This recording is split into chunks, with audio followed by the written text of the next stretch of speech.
أعوذ بالله من الشيطان الرجيم. بسم الله الرحمن الرحيم.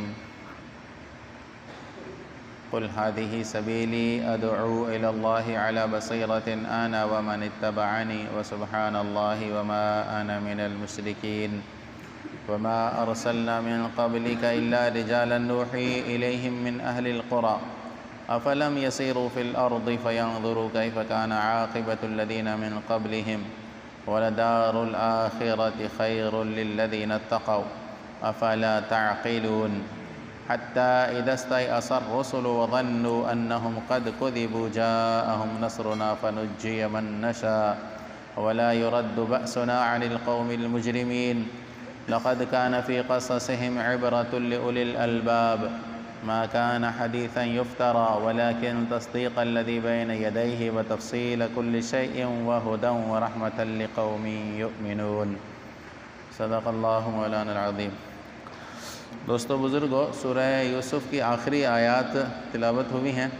یوسف علیہ السلام کے واقعے کو تفصیل سے بیان کرنے کے بعد آخر میں اللہ تعالیٰ نے کچھ دیگر احوال کو بیان کیا تھا. مثلا ان میں سے ایک چیز یہ بھی آتی ہے کہ یوسف علیہ السلام کے قصے کو اللہ تعالیٰ نے ایک مثال بنا کر پیش کیا، اور یہودیوں کے سوال میں جیسا کہ شروع میں بتایا گیا تھا کہ انہوں نے پوچھا تھا حضور سے ایک سوال کہ یعقوب علیہ السلام تو کنعان میں رہتے تھے، تو پھر ان کی اولاد مصر میں کیسے آ گئی؟ تو قرآن نے اس کا بھی جواب دیا اور کچھ اصول اور ضوابط بھی بیان فرمائے ہیں. جیسا کہ گزشتہ مجلس میں آپ کو بتایا گیا تھا کہ قرآن مجید نے خود یہ دعویٰ کیا ہے کہ اکثر لوگ ایمان کے ساتھ ساتھ شرک بھی کرتے ہیں، ایمان بھی لاتے ہیں اور ساتھ ساتھ میں شرک بھی کرتے ہیں. اچھا، اسی طرح ایک ضابطہ اور بھی ہے یہاں. قل ہذہ سبیلی، جو میں نے آیات پڑھی ہیں، آیات کا ترجمہ ہے اللہ تعالیٰ ارشاد فرماتے ہیں اے پیغمبر آپ کہہ دیجئے کہ یہ میرا طریقہ اور یہ میرا راستہ ہے. کون سا؟ ادعو الی اللہ، میں اللہ کی طرف بلاتا ہوں. علی بصیرۃ، پوری سمجھداری کے ساتھ.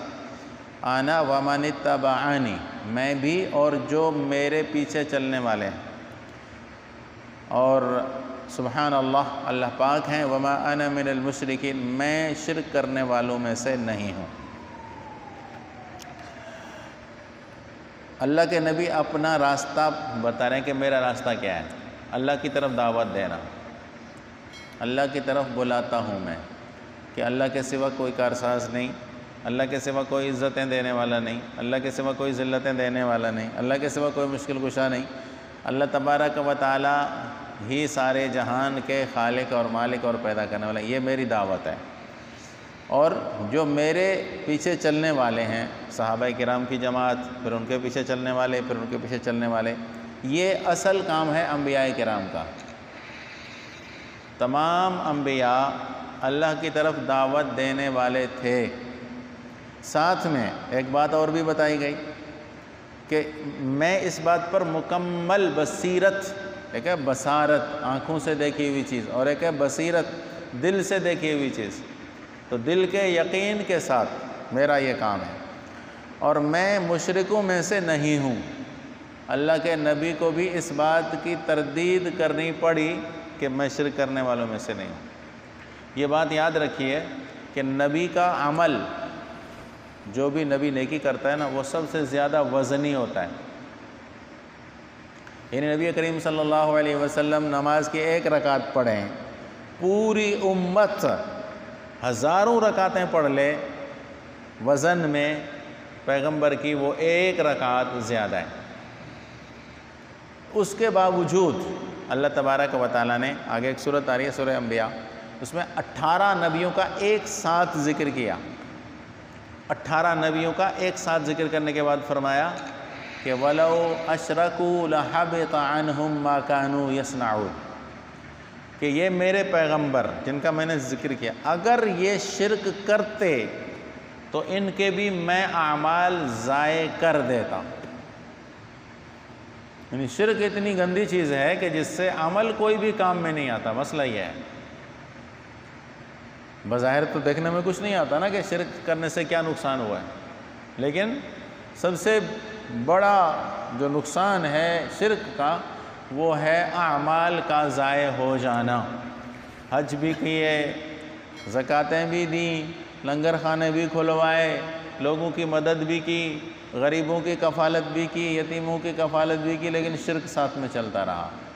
تو جب پیغمبر کا وزنی عمل، اتنا وزن کہ ساری امتیں مل کر عمل کریں، پیغمبر اس کے عشر عشیر یعنی 1000واں حصہ بھی پیغمبر اگر عمل کرے تو اس کے عمل میں وزن زیادہ ہے، اس کا بھی پیغمبر کا اتنا وزنی عمل بھی شرک سے تباہ ہو جاتا ہے۔ تو اس لیے آپ صلی اللہ علیہ وسلم میں مشرکوں میں سے نہیں ہوں۔ اچھا، اس کے بعد دوسرا ضابطہ بیان کیا گیا کہ وما ارسلنا من قبلک الا رجالا نوحی الیہم من اہل القری، کہ ہم نے، یہ حضور کو تسلی دی گئی ہے کہ ہم نے آپ سے پہلے بھی مرد حضرات بھیجے اور اس علاقے کے لوگوں میں سے بھیجے۔ ان مکے والوں کو چاہیے کہ یہ زمین میں گھوم پھر کر دیکھ لیں کیا انجام ہوا ان لوگوں کا جو ان سے پہلے تھے۔ دو باتیں ہیں، ایک بات تو یہ ہے کہ ہم نے آپ سے پہلے نبی بھیجے ہیں اور وہ نبی سب کے سب مرد بھیجے ہیں، اور اسی علاقے کے آدمی بھیجا ہے، مرد بھی اسی علاقے کا، جس بستی کا پیغمبر ہے اسی بستی کا ہی باشندہ ہوگا، باہر سے نہیں لایا جائے گا، اور ہوگا بھی مرد۔ کسی بھی عورت کے پیغمبر ہونے کا تذکرہ نہیں ملتا کہ کوئی خاتون جو نا نبی بنی ہو۔ وجوہات مختلف ہیں، کئی وجوہات ہیں اس کے۔ مثال کے طور پر ایک میں مثال دے کر سمجھاتا ہوں کہ پیغمبر دنیا میں جب نبی آتا ہے نا تو سب سے زیادہ شکل و صورت میں حسین ہوتا ہے۔ نبی جو آتا ہے نا، نبی جیسا حسین کوئی دنیا میں اس وقت موجود نہیں ہوتا۔ اچھا، اب اگر عورت نبی اللہ بھیج دیتے تو وہ بھی حسین ہوتی نا، سب سے، وہ بھی سب سے خوبصورت ہوتی، تو لوگ اس کی باتیں سنتے یا اس کی شکل دیکھتے ہیں؟ لوگ تو کسی اور بات کی طرف چلے جاتے ہیں، اس کی باتیں کہاں سنتے ہیں۔ نمبر 2 کہ نبی ہر انسان کے پاس جاتا ہے، برا ہو یا اچھا، اور عورت برے آدمی کے پاس کیسے جاتی؟ اگر نبوت اس کو ملتی تو وہ برے آدمی کے پاس دعوت لے کر کیسے جاتی؟ اس کا تو کوئی بھروسہ ہی نہیں ہے، وہ تو گندا آدمی ہے، جس سے لوگوں کی، عورتوں کی عزت محفوظ نہ ہو، عورت اس کے بعد دعوت لے کر کیسے جا سکتی؟ مرد، پیغمبر مرد ہے تو مرد تو ہر کسی کے پاس جاتا ہے۔ اسی طرح اور بھی بہت ساری وجوہات ہیں۔